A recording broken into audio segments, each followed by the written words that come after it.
மீண்டும் ஒரு காணொளி வாயிலாக என்னுடைய யூடியூப் சொந்தங்களை சந்திப்பதின் மகிழ்ச்சி. நான் உங்கள் ஏகே கோவில். நான் இப்போ இன்றைக்கு வந்து நிற்கிறேன்னு சொன்னால் இடத்த பாருங்க, மெசண்டி சொல்லிட்டு மியூசியம் அரோனிக்மோ, அதாவது பரிசில் இருக்கிற 12ஆம் டிபார்ட்மெண்ட்டில் இருக்கிற மெசண்டரி சொல்லி இந்த இடத்த வந்திருக்கேன். இடத்த பாருங்க, படியாக க்ளீனாக போட்டிருக்கு. திறந்திருக்க நேரம் நாளும் போட்டிருக்கும். திங்கக்கிழமையிலேருந்து வெள்ளி மட்டும் 8:30லேருந்து 5 தான் திறந்திருக்கும். இப்படி பரிசுக்க கன்னடம் இருக்குது. நான் உங்களுக்கு இந்த காணொலி பழைய காணொலி பார்த்தாக்களே நான் உங்களுக்கு 95ஆம் டிபார்ட்மெண்ட்டில் இது சம்பவம் சொல்லியிருக்கிறேன். ஆனால் இது பரிசு 12 இருக்கிற இடம் வேறு. இது வந்து என்னன்னு சொன்னால் ஒரு குடும்பக்காரருக்கு விசாவோடு இருக்கிறார்கள், விசா இல்லாக்களும் வரலாங்க, குடும்பமாக ஃபேமிலியாக இருக்கிறார்கள். அதாவது எங்களோட வருமானம் குறைஞ்சி கரம்பில் கட்ட இயலாது, கரம்பில் கட்ட வருமானத்தில் காசு காணாது, எங்களோட குடும்பத்தை டிவோர்ஸ் எடுத்துருக்கிறோம், அந்த குடும்பத்தில் பிரச்சனை இருக்குது, இது சம்மந்தமாக நாங்கள் என்ன செய்யலாம், இவைட்டு வந்து விளக்கம் கேட்கலாம். இது மேரியோடு சம்மந்தப்பட்டது, முழு சகலம் வரலாம். இது பரிசு 12 இருக்குது, சரியா? அது மாதிரி பரிசுகளில் ஒவ்வொரு இடங்கள இருக்கிற அட்ரஸ் எல்லாம் என்னோட கையில் இருக்குது. அதெல்லாம் டெலிஃபோன் நம்பர் இருக்குது, எல்லாம் சொல்ல போகிறேன். உங்களோட குடும்ப பிரச்சனை, எங்களோட பரிசு, எங்களோட ஃபேமிலி பிரச்சனைகள், அது ஃபேமிலிக்குள்ள என்னென்ன பிரச்சனை, குடும்பத்தில் உள்ள நாங்கள் மனைக்குள்ளே இருக்கும், கதைக்காமல் இருக்கணும், அதோட பிரச்சனை. வருமானம் இருக்குது, கரம்பில் கட்ட காசு காணாது, கேஸ் காட்டுக்கு காசு காணாது, பிள்ளைகளுக்கு நாங்கள் கொண்ட இது பாக்குகளுக்கு கொண்டு போகணும், அது சம்மந்தம் சொல்லிக்கணும். லீவில் இப்போ பாக்குகளுக்கு போகலாம், கூட காசு இல்லாத பாக்குகள் என்ன விஷயங்கள் இங்கே சொல்லி சரியா, என்னென்ன விஷயங்கள் எப்படி சொல்கிறது, இந்த இடத்துக்கு எப்படி வர்றது, கண்டினியூவாக இதை பாருங்க. உங்களை சொல்ல போனோம்னா இதில் பாருங்க, நேர ஒரு லீடோ மாதிரி ஒன்று கடை ஒன்று, ஓகே. அப்படி திரும்பி இப்படி பாருங்க, மேலே பஸ் கோட் இருக்குது பாருங்க, பஸ் கோட்ன பேரை பாருங்க, சால்ஸ் பஸ் கோட் இருக்குது. அப்படி இங்கே திரும்பி பாருங்க, அதில் ஒரு லிடல் இருக்குது, தெரியுமா? லிடல் ஒன்று நேரம் பாருங்க, சும்மணி பாருங்க, ஆட்டம் பாருங்க, இதில் லிடல் இருக்குது, சரியா? அந்த லிடலோட சேர்த்த கடை தான் அந்த இடம் தான் உங்களோட நான் சொன்ன இடம், சரியா? அது மேலே எங்களோட கொடியும் போட்டிருக்கீங்க பாருங்க, கொடி மேலே கொடி இருக்குது. அப்படி இந்த பஸ் கோட சேர்ந்த இடம் தான் இருக்குது, சரியா? இதுன்ற அட்ரஸ் இப்போ சொல்ல போகிறேன், படியாக விளக்கம் பாருங்கள். இது வந்து பரிசு 12 இருக்கிறார்கள், நீங்கள் வந்து இங்கே உங்களோட பிரச்சனையை தீர்க்கலாம். அது மாதிரி பரிசில் ஒவ்வொரு இடத்துலையும் இருக்கிறார்கள், எப்படி தீர்க்கலாம்னு சொல்கிறேன், என்னென்ன விஷயம் செய்யலாம்னு சொல்கிறேன். தொடர்ச்சி இந்த காணொலியை பாருங்கள்.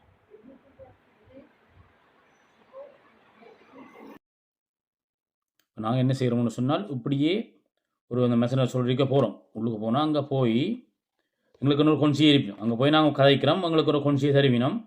அங்கே போய் நான் என்ன விஷயத்துக்கு நான் செய்யணும், அங்கே போய் என்னத்தை செய்யலாம். அது முதலாவது எங்கள்கிட்ட வந்து என்ன சென்றால், நாங்கள் ஒரு டொசியை தயாரிக்கும், ஏதாவது சம்மந்தமாக ஒரு டொசியை தயாரிக்கொண்டால் அவை செய்திருவேணும். எங்களுக்கு முழு ஹெல்ப்பாக அந்த டொசியை செய்திருவேணும். அடுத்தது ஒரு ராந்தேவ் எங்களுக்கு தேவை, ராந்தேவ் எடுத்து தருவேணும். இந்த எல்லா அவைய ராந்தேவ் எல்லாம் எங்களுக்கு எடுத்து ஒழுங்கோல் செய்யணும். அதை விட கூடுதல் சுகாதார காப்பீடுன்னு சொல்கிறோம். அந்த எங்களுக்கு இன்சூரன்ஸ் இருக்குது, சில பேர் கனவேருக்கு விசா இருக்குது, இன்சூரன்ஸ் போடாமல் வச்சுருக்கேன், மனசு பிள்ளைகளுக்கு போட்டு இருக்கணும். அதை விட எங்களை மேலதிகமாக தேவைன்னு சொன்னால் பிள்ளை போடுறதுக்கெல்லாம் கூடுதல் இன்சூரன்ஸ் மாதிரி இது இருந்தால் ஒரு ரூபா காசும் கொடுக்க தேவை. அப்போ கூடுதலாக இன்சூரன்ஸ் செய்கிறதுக்கு அது சம்பந்தமான சகல நடவடிக்கையும் அவையே சொல்லிட்டு செய்தறிவினோம். அதை விட முதியோரின் உதவித்தொகைகள் தொடர்பாக கதைக்கலாம். வயதானக்களுக்கு உங்களோட உதவித்தொகைகள் எப்படி போகிற சொன்ன கதைக்கலாம். அடுத்து வீட்டு வசதி, எங்களோட ஒரு வீட்டில் வாடகை கூட கட்டுறோம், அதுக்குரிய எங்களை கட்ட வசதி இல்லை, அது சம்மந்தமாக உதவித்தொகை எப்படி போடுறது, முழு விஷயம் அங்கே போய் கேட்குறா நீங்கள். அடுத்து சமூக உதவிகளுக்கு விண்ணப்பிக்கிறது, உதாரணமாக தான் இப்படி காப்புகள் இதுகள் செக்யூரிட்டி சோதலுக்கு இப்படி நாங்கள் விண்ணப்பிக்கிறோம், ஒன்றுமே தெரியாண்டால் அங்கே போய் கேட்குறோம். நான் முழுத்தும் எல்லாம் சொல்லி தருவாங்க. அதை விட அவங்கள செய்து விண்ணப்பித்து அதை இன்டர்நெட்லேயே உங்களுக்கு ஃபாலோ பண்ணி தருவாங்க. அப்படி அதை ஃபாலோ பண்ணுறது அப்படியே என்று சொல்லி முழு விஷயம் உங்களுக்கு கண்டினியூவாக சொல்லி தருவாங்க. விளங்குதா? அடுத்து எங்களோட குடும்ப வருமானத்தை பொறுத்து எங்களோட வீட்டு வாடகைக்கு கொஞ்சம் காசு தருவாங்க, உதவி செய்வாங்க. எங்களோட அதுக்காக 2000 ரூபா வருமானம்னு சொன்னால் அது உங்களோட எத்தனை பிள்ளைகளோ அதான் ஃபுல்லாக கணக்கு பார்த்து எங்களோட வருமானத்தை பார்த்து எங்களோட வீட்டுக்குரிய வாடகைக்கு ஒரு காசு ஒதுக்குவாங்க. அடுத்தது மின்சாரம், கேஸ், இப்படியான இந்த உதவித்தொகையும் அதுக்கு வரும், இந்த உதவித்தொகையும் அந்த இதுக்குள்ளே வரும். இப்படி விஷயங்கள் செய்ய போகிறாங்க. நீங்கள் அதால் மிக கவனமாக என்னென்ன விஷயம் கேட்டீங்களன்னு சொன்னால் தான் உங்களுக்கு அது விளங்கும். அடுத்தது வீட்டில் சில பழுதுபார்ப்பு வேலைகள், சரிதான்? வீட்டில் உள்ள சில வேலை, சின்ன பெரிய வேலை இல்லை, சின்ன சின்ன பழுதுபாப்பு வேலை இருந்தால் நிச்சயம் அவங்களோட வருமானத்தை பொறுத்து அதை செய்து தருவாங்க. சில பேருக்கு சாப்பிட்ற கூடிய உதவி செய்ய கொடுக்கலாம். அந்த சொல்கிற அந்த மாதத்துக்கு கிழமைக்கு அந்த சாப்பாடு அது கூடி அவங்களாம் முடிவெடுக்கிறோம். இப்படி அதை வந்து எங்களோட வருமானத்தை பொறுத்து அந்த இவ்வளோ முடிவும் எடுப்பாங்க.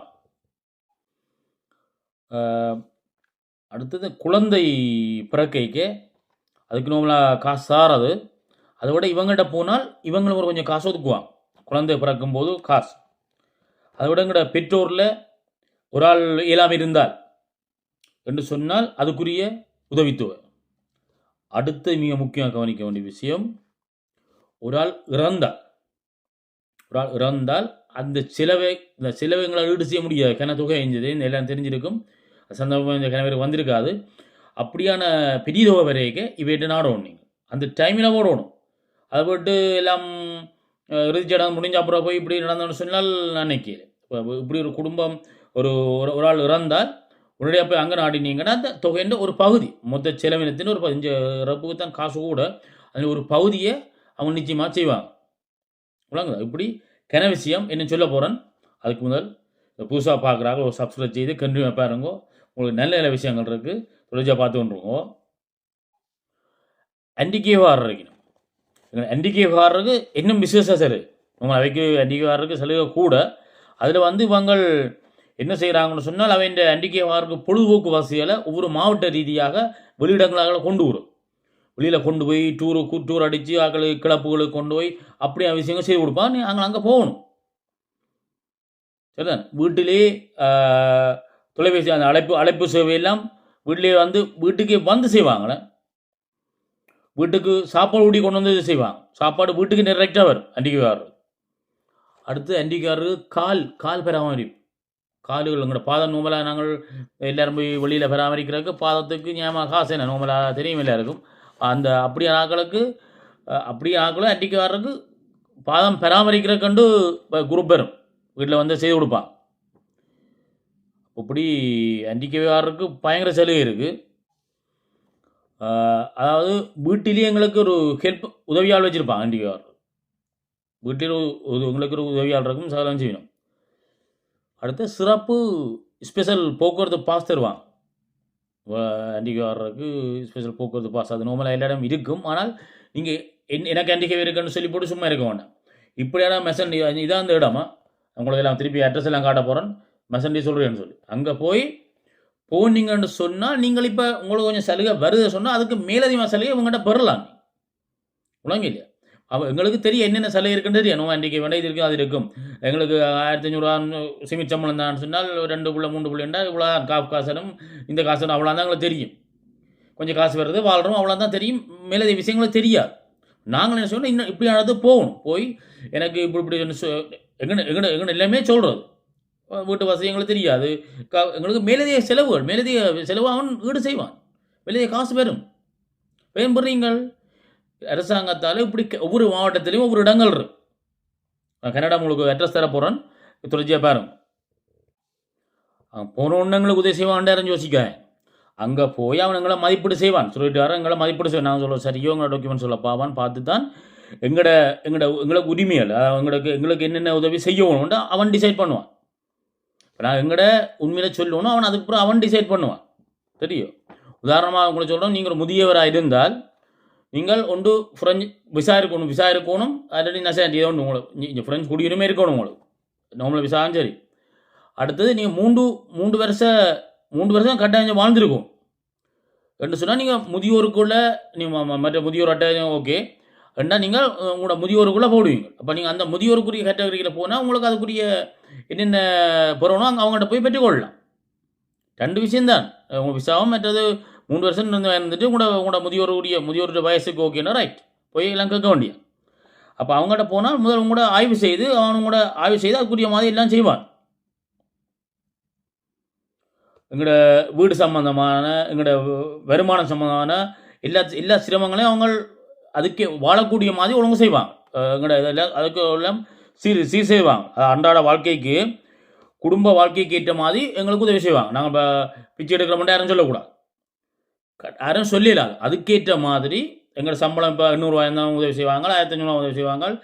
பெரும்பாலும் குடிநாள் உதவி செய்ய மாட்டாங்க ஒழிய மற்றபடி எங்களோட சிமெண்ட் சம்பளம் எங்களுக்கு சாப்பிட காணாது, வருமானம் காணாதுன்னு சொன்னால் நிச்சயமாக காஃபி தான் விட இவங்களால் உங்களை உதவி இருக்குது. விளங்குதா? மெசனை சொல்லிட்டு அவங்க எல்லா விஷயத்தையும் அந்தந்த துணைக்கழகத்தை அனுப்பி அவங்களே முழுத்தும் அனுப்பி உங்களுக்கு கொண்டு போட்டுருவாங்க. நீங்கள் மாதத்துக்கு இருக்கா அவங்கள்ட்ட போய் இவங்களோட விஷயங்களை சொல்லி கொண்டு வந்தால் உங்களுக்கு வருமானம் ஒரு பக்கம் சம்பளமும் வருது, அன்றைக்கு காசு வருதோ இன்னும் வருதோ இருந்தாலும் அவன் உங்களுக்கு உங்களோட மதிப்பீடு செய்து கொண்டிருப்பான். ஒரு மெயில் ஒன்று தருவான். உங்களோட விஷயங்களை நீங்கள் மெயிலுக்கு போட்டு கொண்டு இருக்கலாம். எனக்கு இந்த மாதம் வருமானம் இல்லை, 6 வந்தது, சாப்பிட காசு காணாது, கரம்பில் கட்ட காசு காணாது, உடனே அவன் டக்கண்டு அவனுக்கு உபயோக பண்ண வேண்டியான், அடித்து கூப்பிடுவான், பேசிட்டு வாங்குவான், பார்ப்பான், டக்கண்டு அடுத்த முறை அந்த கரம்பில் கார அடிச்சு சொல்லுவான், நான் இந்த பில் காட்டுறேன் அப்படின்ட்டு அவங்களே அந்த உங்களோட வாழ்க்கைக்கு ஏற்ற மாதிரி ஓடிக்கொண்டிருப்பாங்க. எல்லாத்தையும் நீங்கள் அவங்களோட டீல் பண்ணணும். அதான் சொன்னேன், ஒரு சோஷியல் மீடியா மாதிரி கிட்டத்தட்ட சோஷியல் மீடியா மாதிரி தானே நீங்கள் ஒரு இவையே கையில் வச்சிருக்கணும். ஒவ்வொரு ஏரியாலும் இருக்குதா, அதை சொல்ல போகிற அட்ரஸ் பாருங்க. இதில் முக்கியமாக என்ன சொன்னால் இந்த சொல்லிட்டே உண்மையான கஷ்டமான ஆக்களை பாதுகாப்பாங்க. உண்மையாகவே வாழ முடியாதுன்னு சொல்லி கஷ்டப்பட்ட ஆக்களை நிச்சயமாக அவங்க பாதுகாப்பாங்க. அவங்க மெயின் விஷயமாக தான் இவர் ஒரு ஆளை உண்மையாக கொண்ட பள்ளதெல்லாம் மாட்டான். எங்களோட வாழ்க்கைக்கு சம்பளம் காசு காணான்னு சொன்னால் நிச்சயமாக உதவி செய்து எங்களை மேம்படுத்துவாங்க.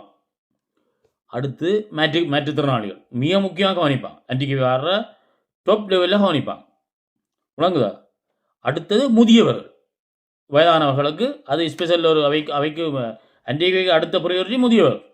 சரிதானே? அவையையும் மிக கவனமாக அணுகி அவன் அதுக்குரிய எல்லாம் செய்வான். அதுக்கு அடுத்தது குடும்ப எங்கடையாக்கள் சொன்னீங்க. பொதுவான குடும்ப வன்முறையால் பாதிக்கப்பட்டவர்கள் என்று சொன்ன, இப்போ கணவன் மனைவிக்கு பிரச்சனை பிரிஞ்சிருக்கிறார்கள், டிவோர்ஸ் எடுத்திருக்கிறார்கள், தனி இருக்கிறார்கள். இப்போ உதாரணமாக எச்சிலம் போட்டு இருக்கிறீங்க, 2 பேரும் பிரிஞ்சு போனீங்க, வீடுகள் ஒரு ஆட்டை வீட்டில் இருக்குது, ஒரு ஆள் தனி இருக்கிறார், துன்பப்படுறார். மனசு அந்த எச்சிலம் பிள்ளை இருக்குது, மனுஷன் பள்ளியில் இருக்கிறார், இருக்கிடம் இல்லை, அட்ரஸ் இல்லை, எல்லாம் இஞ்சாம் போகணும். நேரம் போனால் அவன் அதுக்குரிய ஒழுங்கு செய்ய போகிறான். உங்களோட டொசியில் பார்க்குறோம், ஓகே எச்சிலம் பிள்ளை இருந்தவர், இல்லாட்டி வாடகை வீட்டில் இருந்தவர், 2 பிரிஞ்சின்னா இப்போ வசதி இல்லை, மனுஷன் காசு அங்கே போகுது, பிள்ளைக்கு போய் இதுக்கு போகுது, அப்போ இவருக்கு என்ன செய்கிறது, இப்போ இவருக்கு நாங்கள் உதவி செய்யணும், ஒரு வீடு கொடுக்கணும் அப்படின்னு சொல்லி அந்த வீட்டுக்காரங்களை அடித்து அதுக்கு காய்ச்சி அதுக்கேற்ற மாதிரி உங்களை இப்போ என்ன செய்கிறது, வேலை சரியா வேலை செய்யலை, எங்கே இருக்கிறான்னு சொல்லி அதுக்குரிய ஒழுங்குமுறை நடைமுறை எல்லாத்தையும் மிக தெளிவாச்சு. அப்போ நாங்கள் இப்போ இங்கே கன பேர் எங்கெங்கே போகிறோன்னு யோசிச்சுட்டு இருக்கிறோம். குடும்ப பிரச்சனையோ இல்லாட்டி வேலை செய்து வேலையை விட்டுட்டோ இல்லாட்டி கணக்கை ஜோதிச்சு கொண்டு என்னடா செய்கிறது, இவ்வளோ நல்லா வேலை செய்யணும், இப்போ வேலையை விட்டுட்டேன், வேலையை பட்டு கலைச்சி போட்டான், என்ன செய்கிறான்னு சொன்னால் கரெக்டாக உங்களை காஃபியில் போய் செக்யூரிட்டி ஷாப் அது ஒரு பக்கம், அது ஒரு சைட். இவ எங்களை உதவி செய்கிறாங்க, எங்களுக்கு கண்டு உதவி செய்ய வந்தவன் அப்படியாக்கிட்ட போனாதான் அவன் எங்களை அடுத்த கட்டத்துக்கு கொண்டு போவினோம். 20 பேர் எடுத்து தரக்கூடிய அவன் புலம்புறாக அவனையும் செய்து அனுப்பி விட்ருவான். உதாரணம் சொல்கிறேன். அதை விட ஒரு துஷ்பிரத்துக்கு உள்ளானாக்கள் எல்லாத்தையும் மிக கவனமாக பார்ப்பானே. அது குடும்ப வன்முறை, அடுத்த துஷ்பிரியம், இப்படியா விஷயத்துக்கு உள்ளானவர்களுக்கு மிக ஒரு முன்னுரிமை. விளங்குதா? குடும்பகாரருக்கு தான் இன்னும் அதான் பொதுவான குடும்பகாரருக்கு தான் இந்த இவ்வளோ விஷயம் நடக்கு. அதுக்கு தனியாளுக்கும் இருக்குது. ஆனால் இவைக்கு இந்த முன்னுரிமை. விளங்குதா? அப்படி ஒரு தப்பு உங்களை டொசியர் எடுத்தான்னு சொன்னால் நீங்கள் கைவிடக்கூடாது. என்று சொன்னால் அவன் உங்களை ஃபாலோ பண்ணுவான். நீங்களும் அவங்களோட இருந்தீங்கன்னா உங்களை நல்லா சுகபோல வாழ்க்கையை அனுபவிக்கலாம். சரியா? உங்களை விளக்கம் குறைவுன்னு சொன்னால் இப்படி நான் சொன்ன மாதிரி உங்களோட ஏரியாவில் போங்க, நான் அந்த அட்ரஸை சொல்கிறேன். சரியா? போனீங்கன்றால் முழு விஷயமும் அடித்து விட்டுருக்கான். ஃப்ரெஞ்சில் நீங்கள் தமிழாக்கலாம் என்னென்ன மாதிரி என்னென்ன செய்வோம் அடித்து விட்டுருக்குறான். என்னென்ன உதவி நாங்கள் செய்ய போகிறோம், என்னென்ன உதவி நாங்கள் செய்து கொண்டு இருக்கிறோம், எப்படி அவசியம் கொண்டு எல்லாம் நீட்டாக அடித்து விட்டுருக்கான். பரிசுக்குள்ளே இப்படி வெளியிடாமல் இருக்குது. சரியா? வெளியிடத்துலையும் இருக்குது. சரியா? வெளியிடத்துலையும் இருக்குது. இதுக்குள்ள பரிஸ் ஃபுல்லாக அட்ரஸும் டெலிஃபோன் நம்பரும் போட்டிருக்கீங்க. சரியா? இவன் மெசனல் சொல்கிறீங்க பாருங்க மெசனாலிட்டி சொல்லிட்டு இதோ மெசனல் சொல்லிட்டு பரிசுக்குள்ள எங்கெங்கே இருக்குது, பரிசுக்குள்ள எங்கெங்கே இருக்குன்ட்டு சகல அட்ரஸும் போட்டுரும். சரிதானே? சகல அட்ரஸும் இதுக்கு போட்டுரும். பரிசு 5 இருந்து பரிசு 20 மட்டும், பரிசு 5 நம்பரில் இருந்து பரிசு 20 மட்டும் எந்தெந்த அட்ரஸ் அதுக்குள்ளே டெலிஃபோன் தொடர்பு இலக்கம். பரிசு 5க்குள்ள இருக்கிற ஆக்கள் இருந்து 5 என்றால் 5, 6, 7, 8, 9, 10, 11, 12, 20 மட்டும் பரிசு 20க்குள்ளே இருக்கிற அட்ரஸ் என்ன கையில் இருக்கு. சரி? அவ்வளோ உங்களுக்கு நான் அப்படி வீடியோ திருப்பி பிடிக்கிறேன். உங்களுக்கு தேவையான தெளிவான மாதிரி அட்ரஸையும் எடுத்துக்கொள்ளும். சரியா? எடுத்துக்கொள்ளுங்கோ. நீங்கள் உங்களுக்கு என்னென்ன பிரச்சனையோ நேராக இங்கே போய் பரிசுக்காக வைக்கலாம். அந்தந்த ஏரியா உள்ளாக்கள் அந்தந்த கூட எல்லாருமே பரிசு 12 போக வேண்டிய அவசியம் இல்லை. பரிசு 5 இருக்கலாம், பரிசு 12 போக வேண்டிய அவசியம் இல்லை. விளங்குதா? இப்போ எந்த கண்ணுக்கு மாட்டுப்பாட்டது பரிசு 12, அதைத்தான் நான் எடுத்து வீடியோ எடுத்துட்டு உங்களை சொன்னேன். இப்போ இதுக்கெல்லாம் ஃபுல்லாக மூணு அட்ரஸ் என்ன தந்துருக்கான். பரிசு 5லேருந்து பரிசு 12 அட்ரஸ் தந்துருக்கிறான். நீங்கள் எங்கே இருக்கிறீங்களோ ஃப்ரான்ஸில் பரிசுக்குள்ள அந்த அட்ரஸுக்கு போனீங்கன்னா உங்களோட என்னென்ன விஷயம் நீங்கள் ஓப்பனாக உங்களோட மனதுக்குள்ளே சொல்லலாம். நாங்கள் இப்படி சாதாரணமாக சீமிச்சம்பளம் தான் எடுக்கிறோம், 4 பிள்ளையோட 3 பிள்ளையோட 2 பிள்ளையோட வாழ்கிறோம், தனியாக வாழ்கிறோம், எங்கள் வருமானம் காணாது, எனக்கு ஹேண்டிகேப்பே, மேற்கொண்டு எனக்கு இன்னென்ன பிரச்சனை தேவை, கரம்பில் கட்ட வசதியில் போனவரை அகிட்ட கடன்பட்டு வாங்கினான், லோன் எடுத்தேன் நான், அப்போ லோன் காசு கட்ட பேங்கில் லோன் காசு கழியுது, எல்லாம் கழிஞ்சு எனக்கு சாப்பிட காசு இல்லை, இப்போ சாப்பாடு உதவி செய்யுங்கோ, அல்லாட்டில் இப்போ பிள்ளை பிறந்தது எனக்கு அதுக்கு காப்பில் கொஞ்சம் காசு இருந்தால் எனக்கு காசு காணாது, வேறு செலவுகள் இருக்குது, என் வருமானத்தை கூட்டி பாருங்க, எல்லாம் ஃபுல்லாக செய்வாங்க. கணக்கு அவங்களே கம்ப்யூட்டர் கணக்கு போட்டு எல்லாம் பேசிட்டு எல்லாம் வாங்குவாங்க. பேசிட்டு இல்லைன்னா இன்னும் மூளை வாசி, இப்போ உங்களை பேசிட்டு இல்லை ஆண்டிக்கவியில் இருக்கிறீங்க, இல்லாட்டில் வருமானம் குறைஞ்சதுக்கு இருக்கிறீங்கன்னு சொன்னால் அதெல்லாம் கணக்கு பார்த்து மீதி தொகையிலேருந்து உங்களை வந்து ஒரு டூரு கூட்டி செய்வான், கூட்டி கொண்டு போவான். உங்களுக்கு தெரியாத அங்கே போனவங்களுக்கு தெரியுமே. ஒவ்வொரு வருஷமும் இந்த பாடசாலை லீவ் இருக்கல, ஆவணி மாதம் புரட்டாதி எப்போ அந்த 2 மாதம் லீவுக்கு நீங்கள் அதுக்கு முதல் வருஷமே பாதிக்கும். அவங்களே பஸ்ஸில் உங்களை இந்த ஃப்ரான்ஸில் தொங்கலுக்கு இந்த கடற்கரையெல்லாம் கூட்டிகிட்டு போகிறாங்க. கனவிற்கு தெரியாது. உங்களோட பேரஸ் மீறியில் போய் கேட்டுப்பார், உங்களோட ஏரியாவோட மீறியில் கேளுங்க, இப்படி நான் டூராக போகிறோம் அடுத்த வருஷத்துக்கு, இப்போயே பாய்ஞ்சு அதுக்குரிய மாதிரி உங்களுக்கு புக் பண்ணுவான். தாங்களே எல்லாம் சில விட்டு கூட்டிகிட்டு போகிறான். தெரியுமா அந்த விஷயம்? கனவிற்கு தெரியாது. நாங்கள் 200 ரூபா 300 ரூபா கொடுத்து வேன் பிடிச்சி போகிறோம், இது வேன் புக் பண்ணி போகிறோம், ட்ரெயினில் போகிறோம், காசு பரிசுக்குள்ள உங்களோட பரிசு அவுட்ட பரிசுலேயே உங்களோட மேரியை கேட்டு பாருங்க. உங்களோட மேரிட்ட போய் நீ இப்படி விஷயத்தை கேளும். சரியோ? இப்படி அவங்களோட இப்படி துண்டு ஒன்று தருவாங்க, துண்டுக்கு ஒவ்வொரு விஷயமும் போட்டிருக்கிறாங்க. சரியா? அவங்களோட விஷயத்தை அங்கே போய் கேட்டால் தருவாங்க. நீங்கள் போய் கேளுங்க என்னென்ன சலுகைகள் இருக்குது உங்களோட மேரியாலே அந்த மெசேஜ் சொல்லிட்டு போங்க, இதை சொல்லிட்டு போங்க. சரியா? அந்த மெசேஜ் சொல்லிட்டு போங்க, மேரிக்கு போவாங்க சொல்லிட்டு போங்க. சரியா? அங்கே போய் கேளுங்க உங்களோட என்னென்ன சலுகை இருக்குது, நாங்கள் இப்படி வாழ்கிறோம்னு சொன்னால் முழு விஷயம் உங்களுக்கு செய்து தருவாங்க, உங்களை வடிவாக வழங்கப்படுத்துவான். சரிதானே? புதுக்க வாராக்கள் ஒரு சப்ஸ்கிரைப் செய்து தொடர்ச்சியாக பாருங்கோ. நான் உங்களுக்கு இப்போ இந்த பரிசுக்கு இருக்கிற இந்த மெசேஜை சொல்லிடுற அட்ரஸும் டெலிஃபோனும் ஜூம் பண்ணி காட்டுறேன், வடிவாக நோட் பண்ணுங்க.